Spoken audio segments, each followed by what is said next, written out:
Hello again from the sanctuary. I'm glad that we can once again be together in this place. I know that there are some things that are changing right now, and it's keeping us at home. We're trying to get some of these recordings done before we're all in our homes. But in the meantime, I just wanted to make sure we took some time to share some things.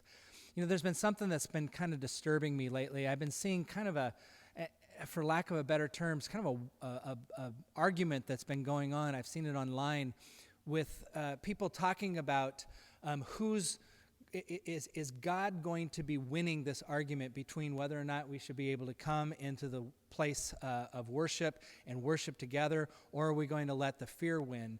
And I get that. I get that we do not want to be people who are afraid. But again, I remind you with some of the first things I said right at the beginning of this crisis, and that is that we are not choosing not to gather for public worship out of fear. We are doing this, in fact, as an act of worship to try to care for those who are most vulnerable. We do this as an act of compassion.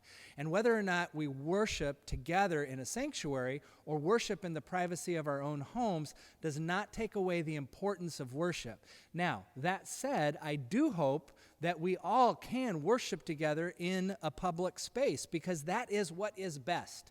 That is definitely best. It's best for the community of faith to draw together and worship in one place together. That is best. But it is not what is essential when it comes to us praising our God.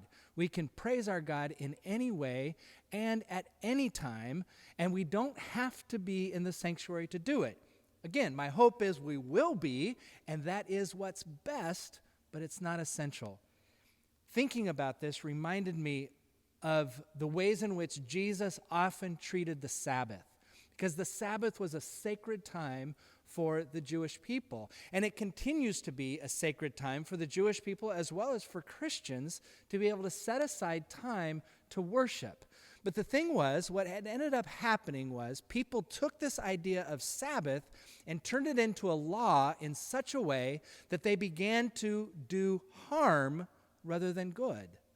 And so listen to this passage of Scripture that comes to us from the end of chapter 2 of Mark's Gospel, then continuing on through verse 3. I want you to just listen to this passage and listen to how Jesus talks about the Sabbath and the importance of the Sabbath. So this is what happens. One Sabbath, Jesus was going through the grain fields, and as they made their way, his disciples began to pluck heads of grain. The Pharisees said to him, "Look, why are you doing this? What is lawful on the Sabbath?" And Jesus said to them, "Have you not read what David did when he and his companions were hungry and in need of food? He entered the house of God when Abiathar, the high priest, and ate the bread in the presence which was not lawful for any but the priest to eat. And he gave some to his companions, and then he said to them, the Sabbath is made for humankind, and not humankind for the Sabbath. So the Son of Man is Lord even of the Sabbath." That's what Jesus said. The Sabbath was made for humankind and not humankind for the Sabbath. The Sabbath is a gift for us, and we celebrate that, but we can continue to worship no matter where we are, and in fact, we can worship in private as well as public. But listen to this. He continues on. Again, he entered the synagogue, and a man was there who had a withered hand.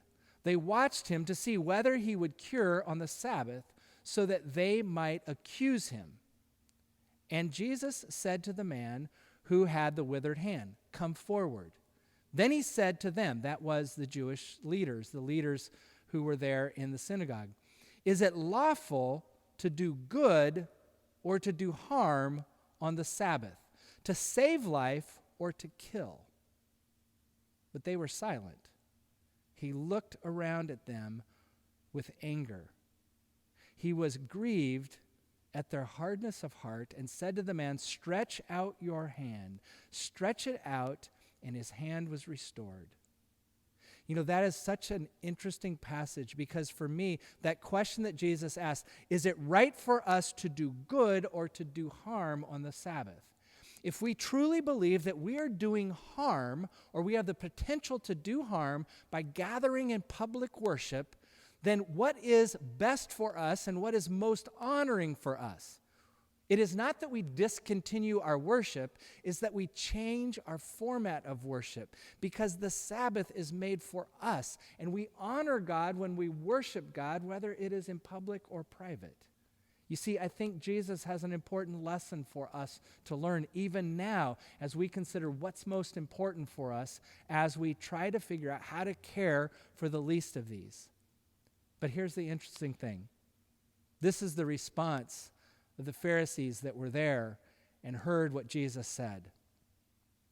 The Pharisees, again, those who heard what Jesus said, went out immediately and conspired with the Herodians against him, how to destroy him. Isn't it interesting that their very stubbornness to wanting to live by the letter of the law and not the spirit of the law would put them against what Jesus was trying to do? I am so sorry, and I grieve so much that we're not able to worship together in public. But I truly believe this is what God is calling us to do, to set aside what we would normally have as our practices that we so love and we believe are important, to set those aside for the time being, for the well-being of more people. It is best to do what is good on the Sabbath. And so as you are alone in your houses watching this video, know that you are doing what is best right now. And let God continue to bless you as you seek to care for the least of these. Thanks.